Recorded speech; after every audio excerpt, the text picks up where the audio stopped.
மோடி கா பரிவார், மோடி கா கேரண்டி. இப்போ நீ மோடி கான்னா சந்திரபாபு நாயுடு ஒரு வாழைப்பழத்தை வைப்பான் வாயில். பொது மேடை, சந்திரபாபு நாயுடு பதவி ஏற்றுக்கிறான், ஆயிரக்கணக்கான லட்சக்கணக்கான ஜனம் உக்காந்துக்குது.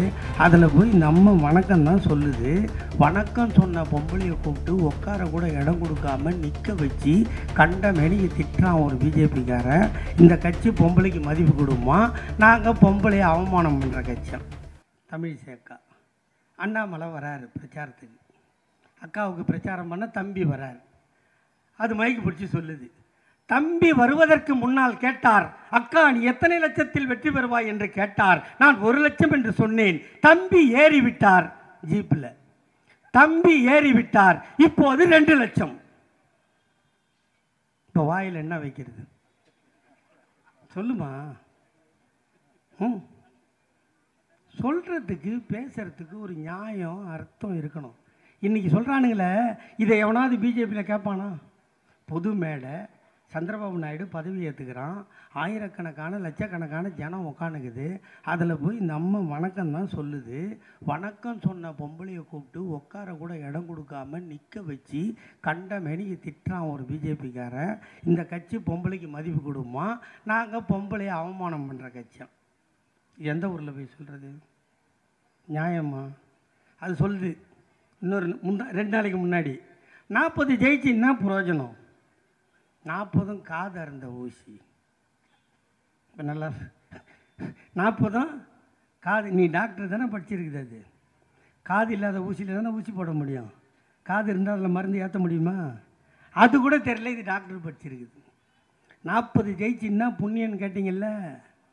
பார்லிமெண்ட்டில் ஜெயிச்சு வந்தார்ல நரேந்திர மோடி. எங்கள் தாத்தா அம்பேத்கர் இருக்கார்ல, அம்பேத்கர் தொட்டா தீட்டு பார்த்தா பாவம்னாங்களே, அந்த தாத்தா எழுதினார்ல அரசியல் சாசன புத்தகம், அதை தூக்கி தலைமையில் வச்சு முத்தம் கொடுத்தான் பார். அது தாண்டா இந்த 40 பேர் செஞ்ச சாதனை.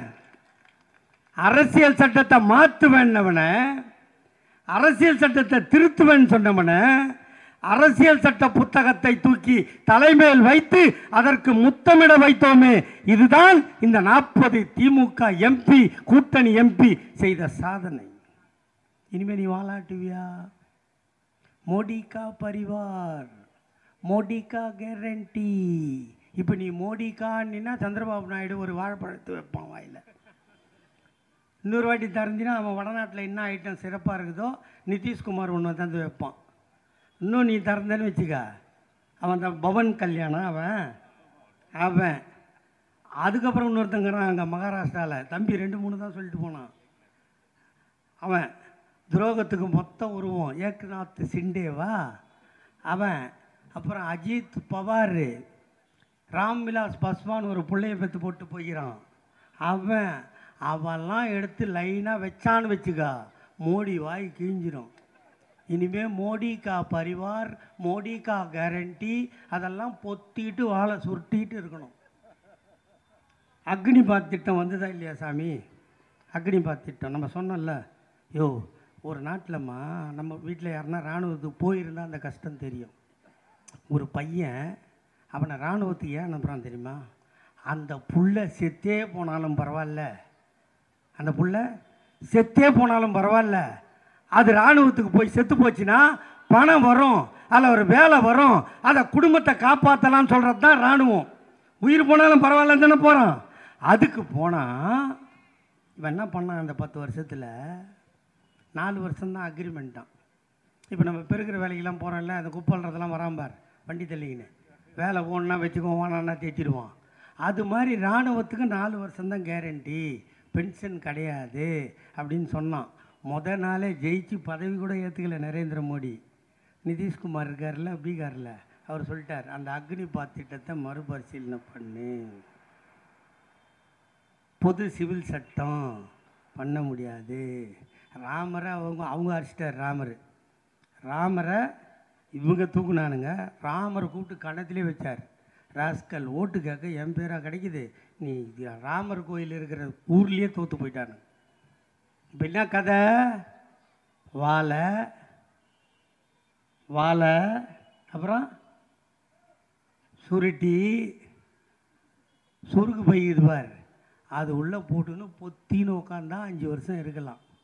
இல்லை பட்டேர்னு கன்னத்தில் அடிச்சுட்டு எங்கள் அண்ணன் தளபதி யாரை கை காட்டுறாரோ அவன் தான் இந்த நாட்டோட பிரைம் மினிஸ்டர். இந்த நிலைமையை உருவாக்கி கொடுத்தது யார்? இந்தியாவுக்கே வழிகாட்டினது யார்? எல்லா ஸ்டேட்லேயும் தேர்தல் நடந்தது, எல்லாத்துலேயும் ஒருத்தன் 2 பேர் ஜெயிச்சிருக்கான். இங்கே வேரோடும் வேரடி மண்ணோடும் புடுங்கி வீசக்கூடிய சக்தி என் தலைவன் தளபதியை தவிர வேறு எவனுக்கும் இல்லை. 40 சீட்டு. அந்த கூட்டணி கட்சிக்காரெல்லாம் பாருங்க. இப்போ எவனா பார்க்குறீங்களா ரோட்டில்? பார்க்கலையா? பார்த்தா கூட்டு கேளுங்க. அந்த ராம்தாஸ் கட்சி ஒன்று இருக்கும். அவர் கட்சி ஆரம்பித்த உடனே நானோ என் குடும்பமோ வந்தால், எனக்கு பின்னால் என் குடும்பம் அரசியலுக்கு வந்தால் என்னை முச்சந்தியில் கட்டி வைத்து சவுகால் அடியுங்கள் சொன்னாரா இல்லையா? அடுத்தவொடனே டைரெக்டாக பிள்ளைய மந்திரி ஆக்கிட்டார். அந்த பாவம் அந்த கிருஷ்ணசாமி நாயக்கர் இருக்கிறார்ல, அவர் பொண்ணை பெற்று அதை டாக்டரை படிக்க வச்சு இந்த ராம்தாஸ் பிள்ளைக்கு பொண்ணை கொடுத்து ஒழுங்காக குடும்பம் நடத்துகிறான்னா அந்த பொண்ணை ரோட்டில் விட்டு தேர்தலில் நிற்க வச்சு அலைஞ்சி ரோடாக சுற்றி அந்த பொண்ணு தோற்று போச்சா? இப்போ போய் கேள. இன்றைக்கி சாயந்தரம் டிவியில் சொல்கிறார், சமூக நீதிக்கும் திமுகவுக்கும் சம்பந்தம் இல்லை, நீ எவனோட சேர்ந்தியோ அங்கே போய் சப்பு, எங்களை கேட்காத. எங்கள் கூடடா சேர்ந்த? நாங்கள் சொன்னல உன்னை எம்பி ஆகிறது யாரு? அவன் நல்லவனோ கெட்டவனோ? பல்லு பழனிசாமி இல்லையா? யார் பெற்ற புள்ளியோ நல்லா இருக்கட்டும். ஒன்று கொஞ்சம் நாளைக்கு சும்மா சுற்றிங்க அந்த கூட்டு எம்பி ஆகினாங்க. சும்மா கிடந்த கட்சிக்கு 5 எம்எல்ஏ வாங்கி கொடுத்தாங்க ஒரே ராத்திரியா. அப்போ ஏடிஎம்கேன்றான், புள்ள பிஜேபின்றான். என்னடா நியாயம்? எம்பி தேர்தலுக்கு முன்னாடி 10 நாளைக்கு முன்னாடி ராமதாஸை கேட்குறாங்க, நீங்கள் யாரோட கூட்டணிக்கு போவீங்க? பிஜேபியோடு போவீங்களா? பிஜேபிக்கு எவ்வளோ மார்க்கு கொடுப்பீங்க? சைபருக்கு கீழே மார்க் இல்லை, இருந்தால் கொடுப்பேன். சரி நீங்கள் யாரோட போவீங்க? காங்கிரஸோட போகலாம், அதை பற்றி யோசிக்கலாம் சொன்னாரா இல்லையாம்மா? இப்படி சொன்ன வாய் 4 நாளில் போய் மோடிக்கிட்ட போய் பல்ல காட்டி நிற்கிறீங்களே, அவன் என்னதான்டா கொடுத்தான்? அப்படி போனீங்கல்ல, சீட்டு வாங்கினீங்கல்ல, தோற்று போனீங்க, பொத்திக்கின்னு எங்களை வா தலைமைச் செயலகத்துக்கு வா, எங்கள் முதலமைச்சரை பாரு, உன் கோரிக்கை என்ன கொடு. பத்திரிக்கை உட்காந்து பேசுறது என்ன ரைட்ஸ் இருக்குது உங்களுக்கு? ஏதாவது உருப்படுவீங்களா? அவன் இன்னொரு மோப்பனார் ஒரு புள்ள உதவாத பிள்ளையை பெற்று போட்டு போயிருக்காரு, அந்த ஜிகே வாசன். அவன் இதெல்லாம் கூட்டணியாடா? இன்னைக்கு 71 மந்திரி டெல்லியில் பிஜேபி சர்க்காரில் 71 மந்திரி இருக்கான். அதில் 28 பேர் திருடன். தெரியுமா உங்களுக்கு? 28 பேர் திருடம்மா. என்ன கேஸ் தெரியுமா உங்களுக்கு? 307 பொம்பளை கேஸு. 71 மந்திரியில் 28 பேர் திருடன். இப்போ நான் பேசினுக்கிறேன், இத்தனை என் போலீஸ் தம்பிங்க. அவனெல்லாம் தூக்கி உள்ளே போடணுமோ? அவனவா ஜெயிலில் இருக்க வேண்டியவெல்லாம் மந்திரி சபையில் ஆக்கி வச்சுருக்கான் மோடி. 28 திட்டு பசங்க, கொலை, கொள்ளை, கற்பழிப்பு, பொம்பளை ரேப்பு, இந்த கேஸு 28 பேர் இருக்கான். இதெல்லாம் தடுத்து நிறுத்த தான் நாங்கள் ஓட்டு கேட்டோம், நாங்கள் போட்டோம். இதுகெல்லாம் உருவாக்கத்தான் எங்கள் அண்ணன் தளபதி இந்த கட்சியை கட்டி காப்பாற்ற எங்கள் தாத்தா கலைஞர் வழிநடத்தி விட்டு சென்று போனார். ஒரு தேர்தலா 2 தேர்தலா?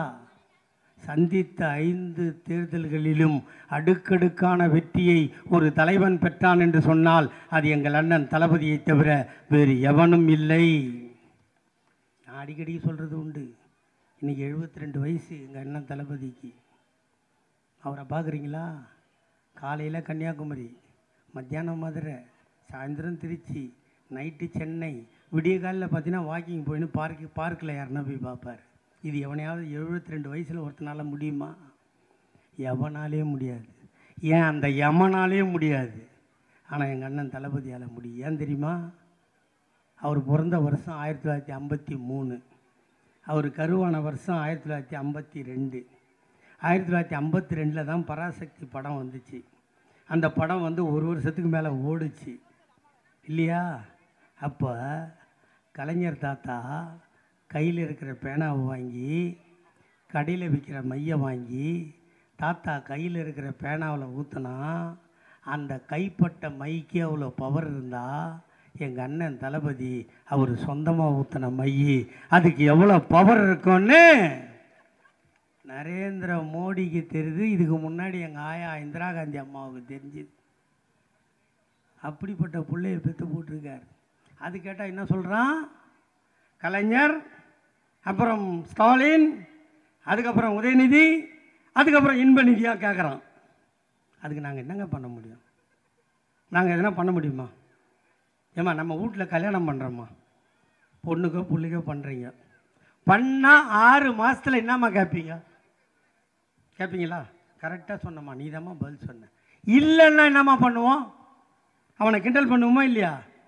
நான் மாப்பிள்ள ஒன்றும் இல்லையா, ஏண்டி உங்கள் வீட்டுக்காரன் ஒன்றும் சரியில்லையா கேட்போமா இல்லையா? அப்போது கல்யாணம் பண்ணால் புள்ள பிறக்கணும், இது சட்டம். எங்கள் வீட்டில் எல்லாருக்கும் கல்யாணம் ஆச்சு, புள்ள பிறந்தது, அதனால் வாரிசுக்குது. வாரிசு இல்லைன்னா ஆஸ்பத்திரிக்கு போங்கடா, எங்களை பார்த்து வயிற்றில் அடிச்சுக்காதீங்கன்னு சொன்னால் தப்பாம்மா? சொல்லு. வாரிசு இருக்குது, புள்ள பிறக்குது, அதனால் அது அரசியலுக்கு வருது. காமராஜருக்கு இல்லை, அண்ணாவுக்கு இல்லை, எம்ஜிஆருக்கு இல்லை, ஜெயலலிதாவுக்கு இல்லை. இல்லைன்னா எங்களை பார்த்து ஏன்டா அடிச்சுக்கின்னு சாவறீங்க? இருக்குது, ஆண்மை இருக்குது, புள்ள பிறக்குது, புள்ளைய ஒழுங்காக வளர்க்குறோம், அரசியலுக்கு வருது. இப்போ சொன்னாங்கல்ல எல்லாரும், எங்கள் தாத்தா கலைஞர் இதெல்லாம் செஞ்சால் எங்கள் அண்ணன் தளபதி இதெல்லாம் செய்கிறார், எங்கள் அண்ணன் உதயநிதி அதையும் தாண்டி செய்வார். சொல்கிறோமா இல்லையா? அந்த சக்தி உங்களுக்கு இருக்கணுமா இல்லையா? தாத்தா கலைஞரை சொல்லணும்னா சுருக்கமாக சொல்கிறேன். ஆணையோ பெண்ணையோ பெற்றுவிட்டால் அவர்களுக்கு திருமணம் செய்ய பணம் இல்லையா? நீ மூளையில் உட்கார்ந்து அழுவாதே, தாத்தா நான் இருக்கிறேன் வா. திருமண திட்டம் 30,000 ரூபாய். திருமணம் முடிந்ததா? அந்த இளம் ஜோடி ஆக்கி சாப்பிட அரிசி இல்லையா? கவலைப்படாதே தாத்தா நான் இருக்கிறேன் வா. 1 ரூபாய்க்கு 1 கிலோ அரிசி தருகிறேன். அந்த அரிசியை ஆக்கி சாப்பிட கேஸ் அடுப்பும் இல்லையா? கவலைப்படாதே தாத்தா நான் இருக்கிறேன் வா. இலவசமாய் கேஸ் அடுப்பும் தருகிறேன். ஆக்கி சாப்பிட்ட ஜோடிக்கு பொழுது போகவில்லையா? கவலைப்படாதே தாத்தா நான் இருக்கிறேன் வா. இலவசமாய் வண்ண தொலைக்காட்சி பெட்டி தருகிறேன். சந்தோஷமாக பாரு. மணமகள் கர்ப்பமாகி போனாளா? அவளுக்கு 7 மாதம் ஆகி போனதா? அவளுக்கு சத்தான உணவை வாங்கி கொடுக்க கணவனுக்கு வக்கில்லையா? மாமனாரால் முடியவில்லையா? கவலைப்படாதே தாத்தா நான் இருக்கிறேன் வா. மாதம் 1000 வீதம் 3000 தருகிறேன். சத்தாக சாப்பிட்டு முத்தாக பெத்து போடு. பெத்து போட்ட பிள்ளைக்கு பால் சுரக்கவில்லையா? கவலைப்படாதே தாத்தா நான் இருக்கிறேன் வா. மீண்டும் 1000 வீதம் 3000 தரும். 3 மாதம் தருகிறேன். சாப்பிட்டு முத்தாக குழந்தையை காப்பாற்று. பெத்து போட்ட பிள்ளை பள்ளிக்கு செல்ல வேண்டுமா? ஸ்கூல் ஃபீஸ் கட்ட பணம் இல்லையா? கவலைப்படாதே தாத்தா நான் இருக்கிறேன் வா. School fees free, uniform free, புத்தகம் ஃப்ரீ, புத்தகம் போடுகின்ற பையும் ஃப்ரீ, அவன் பஸ்ஸிலே போகின்ற பஸ் பாஸும் ஃப்ரீ. பள்ளிக்கு போன பிள்ளை சவலையாக இருக்கிறானா? கவலைப்படாதே தாத்தா நான் இருக்கிறேன் வா. அவனுக்கு சத்துணவில் வாரம் 5 முட்டை தருகிறேன். அவன் முட்டை சாப்பிட மாட்டானா? அவனுக்கு வாழைப்பழம் தருகிறேன். அவன் 9வது முடித்து 10வது முடித்து 11வது போவானானா? அவனுக்கு சைக்கிள் வாங்கி கொடுக்க உனக்கு வக்கில்லையா? கவலைப்படாதே தாத்தா நான் இருக்கிறேன் வா. இலவசமாய் சைக்கிள் தருகிறேன். +1 +2 முடித்தானா? அவன் தான் வீட்டில் முதல் கிராஜுவேட்டா? காலேஜுக்கு போக வேண்டுமா? அவனுக்கு கட்டுவதற்கு பணம் இல்லையா? கவலைப்படாதே தாத்தா நான் இருக்கிறேன் வா. காலேஜ் ஃபீஸும் ஃப்ரீ. அவனும் படித்தானா? அவனும் காதலித்தானா? அவனுக்கும் பிள்ளை பெற்றதா? இப்படி கொடுத்து கொண்டே இருக்கிறேன். பெத்து பெத்து பெத்து வயதாகி போனாயா? நீயும் கவலைப்படாதே தாத்தா நான் இருக்கிறேன் வா. மாதம் 750 ரூபாய் பென்ஷன் தருகிறேன். பேரனை பார், பேத்தியை பார். 58 வயதாகி போனதா? இலவசமாய் பஸ் பாஸ் தருகிறேன். ஊரை சுற்று, கோயிலுக்கு போ, சந்தோஷமாக வாழு. காலம் கெட்டு போனதா? நீ சிக்காகி போனாயா? ஆஸ்பத்திரிக்கு போக வேண்டுமா? ஆட்டோவிற்கு பணம் இல்லையா? கவலைப்படாதே தாத்தா நான் விட்ட 108 ஆம்புலன்ஸை கூப்பிடு. இலவசமாய் ஆஸ்பத்திரிக்கு போ. வைத்தியன் பணம் கேட்கிறானா? கவலைப்படாதே தாத்தா நான் கொடுத்த கலைஞர் காப்பீட்டு அட்டையை காட்டு. 1 லட்சம் ஃப்ரீ. வைத்தியம் பார், வீட்டுக்கு வா. காலம் கெட்டு போனதா? நீ செத்து போனாயா? உன் பிணத்தை தூக்க 4 பேர் இல்லையா? தன்மானம் தடுக்கிறதா? தாத்தா நான் போட்ட சட்டம் மார்ச்சரி வேணும் ஃப்ரீ. பிணத்தை கொண்டு வந்தாயா? பார்த்தாயா? அழுதாயா? ஈமைக்கிறதா? எறும்பு கடிக்கிறதா? கவலைப்படாதே தாத்தா நான் போட்ட சட்டம் மார்ச்சரி ஃப்ரீஜர் பாக்ஸும் ஃப்ரீ. பார்த்தாயா, அழுதாயா, சுடுகாடு போனாயா, புதைக்க வேண்டுமா, கொளுத்த வேண்டுமா? தாத்தா நான் போட்ட சட்டம், கொளுத்துவதும் ஃப்ரீ, புதைப்பதும் ஃப்ரீ. இப்படி கருவறை முதல் கல்லறை வரை இலவசங்களை வாரி வழங்கிய உலகத்தில் ஒரே முதல்வர் எங்கள் தாத்தா டாக்டர் கலைஞர். சொல்றா எவனா? எவனா சொல்றா பார்க்கலாம். ஆனா இப்ப என்ன பண்ணா எடப்பாடி? என்ன பண்ணாரு? 5 வருஷம் இருந்துச்சே, கொரோனா வந்துச்சே. கொரோனா வந்தப்ப என்னம்மா சொன்னார் எடப்பாடி? வீட்டிலிரு, விழித்திரு, விலகிரு, தனித்திரு. அந்த மயிருக்கு நீ ஏன்டா முதலமைச்சராக இருக்கணும்? ரிசைன் பண்ணிட்டு போக வேண்டியதானே? முதலமைச்சரே சொல்லிட்டாரு. மந்திரிலாம் வீட்டில் போடு போட்டான். என்னை பார்க்க யாரும் வராதீர்கள், கொரோனா ஒட்டி கொள்ளும் சொன்னானுங்களா இல்லையா? இந்த நாட்டோட பிரதமர் மோடி சேவிங் பண்ண பார்பரை கூப்பிட்டா அவன் மூலம் கொரோனா வந்துடும்னு 2 அடி தாடி வளர்த்தாரா இல்லையா? இந்த நாட்டோட முதலமைச்சர் ஓடி ஒழிஞ்சிக்கணும், இந்த நாட்டோட பிரதமர் ஓடி ஒழிஞ்சிக்கணும். ஆனால் உலகத்தில் ஒரே ஒருவன் சொன்னான், ஒன்றிணைவோம் வா என்று சொன்ன ஒரே தலைவன் எங்கள் அண்ணன் தளபதி. சொன்னதோடு நிற்கவில்லை, ஒரு தொலைபேசி எண்ணை கொடுத்து இந்த எண்ணில் என் கட்சிக்காரனை அழைத்தால் உங்களுக்கு தேவையான மருந்து, மாத்திரை, அரிசி, பருப்பு அத்தனையும் உன் வீடு தேடி வரும் என்று சொன்ன உலகத்தில் ஒரு தலைவன் எங்கள் அண்ணன் தளபதியை தவிர வேறு எவனும் இல்லை. உடனுக்குடன் செய்திகளை அறிந்து கொள்ள IF தமிழ் பெல் ஐக்கனை கிளிக் செய்யுங்கள்.